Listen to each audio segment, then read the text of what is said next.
Y luego lo voy a poner a hacer una hoja de trabajo que también está chiquita, pero la no la terminaron, solo son 6 preguntas. Si no la terminan, pues quedará de tarea y si no, pues la entregan alguna vez. Es acerca de cáncer de mama y leucemia mieloelectrónica.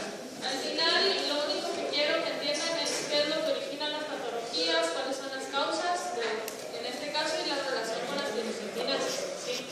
Ese es el objetivo de la hoja, por eso solo tiene 6 preguntas y es en base al recuadro 12.5 de Leninger. Entonces necesito que traigan el libro en electrónico, supongo que lo tienen ya todos, o impreso si lo prefieren. ¿Sí? La clase de hoy me adelanto por anticipado porque se las propuse, le puse así dibujitos, bonitas, colores y todo, pero la que carga en la memoria no es la que compuse, la que compuse está en mi compu. Cuando se la suba, si la ven diferente es por eso, ¿sí? Pero la información es básicamente la misma. Entonces, hoy únicamente nos queda por hablar la parte de las guanidioides y clasas y la formación del gen cíclico. Y con eso estaríamos terminando el capítulo 12.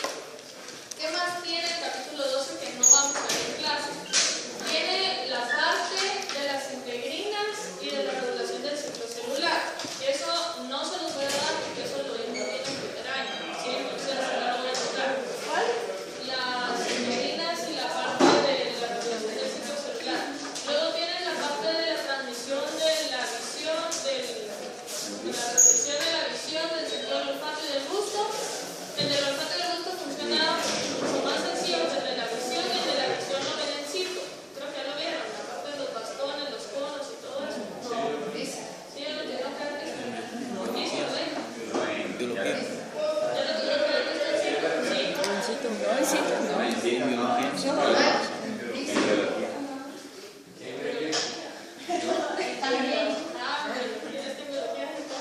Entonces ahí, básicamente, lo que no lo vamos a ver 2 veces, ¿por qué? Es bien sencillo porque es disociación de proteínas G. Al final se da la activación de las proteínas G, eso activa directamente a un receptor de canales iónicos, es intercambio sodio de potasios, cloros, y eso es lo que genera el impulso nervioso para que sea la transmisión de la visión. ¿Sí? Entonces,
convierta a la forma activa, ¿sí?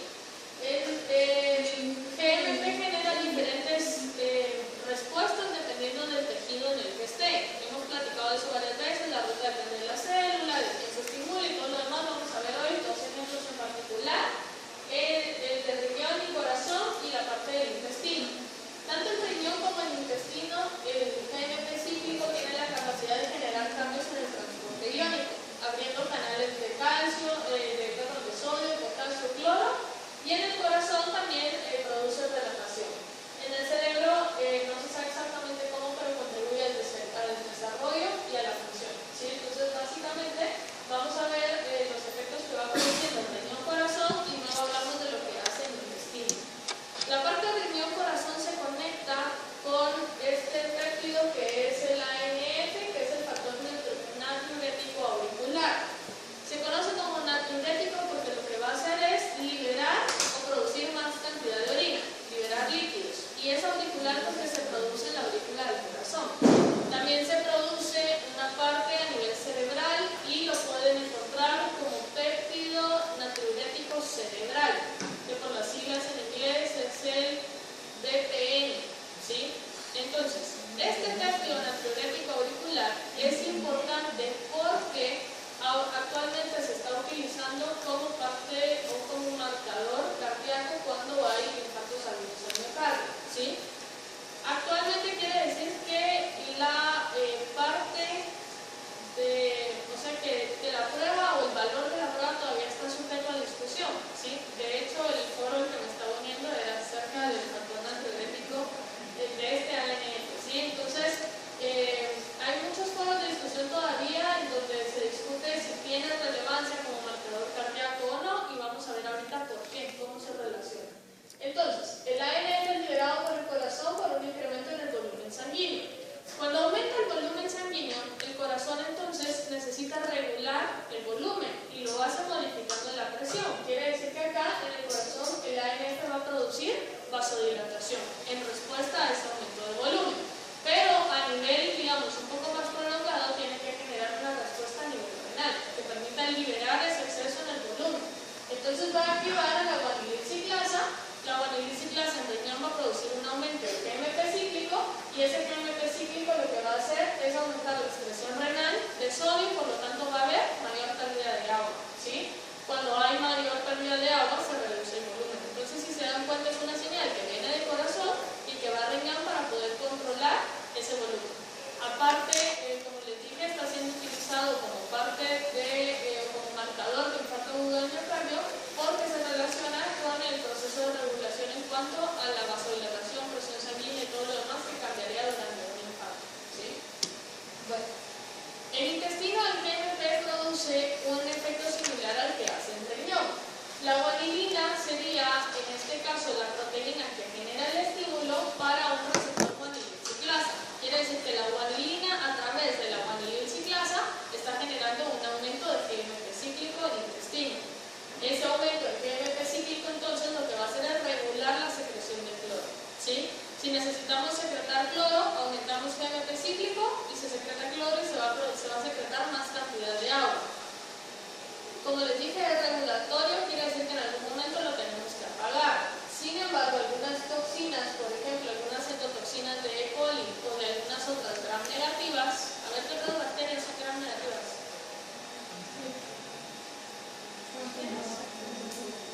Campylobacter, ciertas enfermedades como dicen, no sé por qué. ¿Quién más? ¿Cólera? Bueno, hay otros más populares. ¿Quiénes? Rocín, por favor. ¿Qué dijeron? Streptococcus. Estafilococos son pocos gram positivos.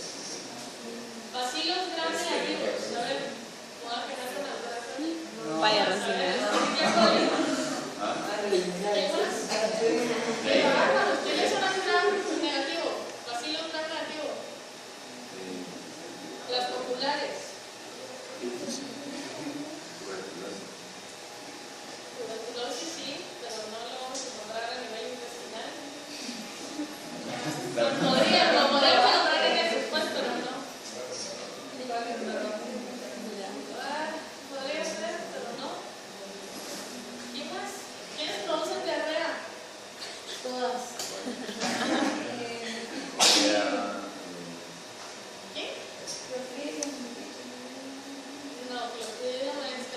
Salmonella. ¿Qué más? Salmonella. Salmonella, cólera. ¿Qué más? Le falta una. A ver, de la familia Salmonella. E. coli, le falta una. ¡Qué bárbaro! Shigella, Salmonella, E. coli, por lo menos. Ese va a ser su pan diario con la diarrea, ¿sí? Cuando sea que no se va a tener más que el cólera, más que los demás. Entonces, las que sean gram, negativo, bacilos, por lo general, que producen endotoxinas, o sea, Salmonella, Shigella y E. coli, pueden generar cambios en cuanto al GMP cíclico.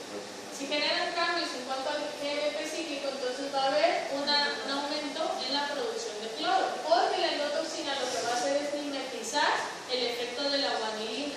Quiere decir que es como tener un ligando unido todo el tiempo, unido todo el tiempo a la guanilina ciclasa. Quiere decir que todo el tiempo yo voy a estar produciendo GMP cíclico, todo el tiempo voy a estar explotando cloro y por lo tanto todo el tiempo voy a estar perdiendo agua. Y eso es lo que termina en diarrea cuando hay una infección intestinal de este tipo.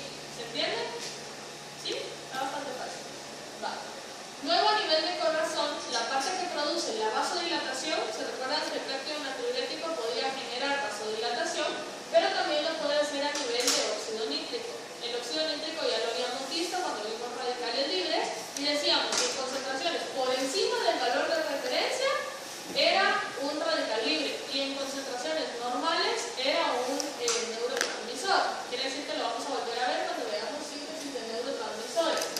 En el corazón entonces un tipo de guanilina ciclasa citosólica, un tipo de guanilina ciclasa citosólica que tiene un grupo hemo puede sufrir estimulación por óxido nítrico. Esto es interesante porque la guanilina ciclasa normalmente ¿dónde se encuentra? En la membrana, sí, pero ahorita estamos hablando de otro tipo que está presente en citosol. Si está presente en citosol, ¿cómo tiene que ser el ligando? ¿Polar o apolar? Apolar, porque tiene que llegar al citosol a activar. Entonces el óxido nítrico es relativamente apolar, puede atravesar membranas, puede alcanzar a la guanilina ciclasa citosólica. Esta guanilina ciclasa también tiene diferencia con las demás que tiene un grupo hemo. Entonces es interesante porque las guanilina ciclasas usualmente no lo tienen. Y entonces, en este caso, el óxido nítrico se va a unir al grupo hemo. Cuando se une al grupo hemo, estimula la guanilina ciclasa y en ese momento inicia la cascada de estímulo.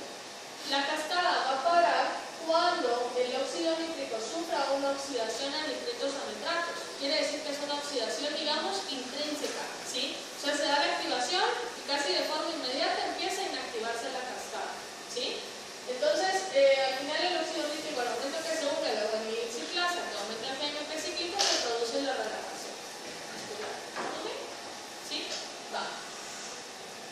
Luego tenemos nitrovasodilatadores y nitroglicerina, que son utilizados como fármacos para producir esa relajación muscular, esa vasodilatación.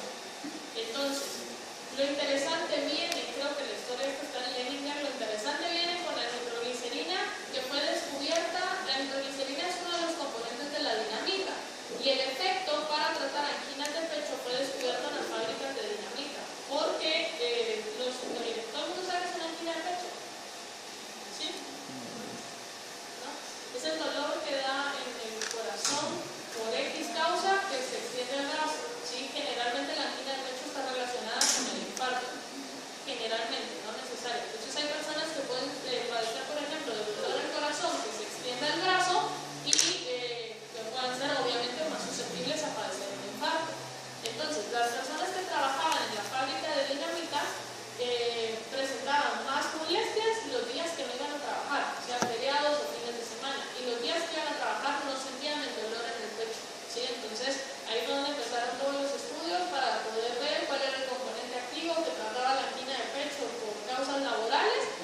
Charlene.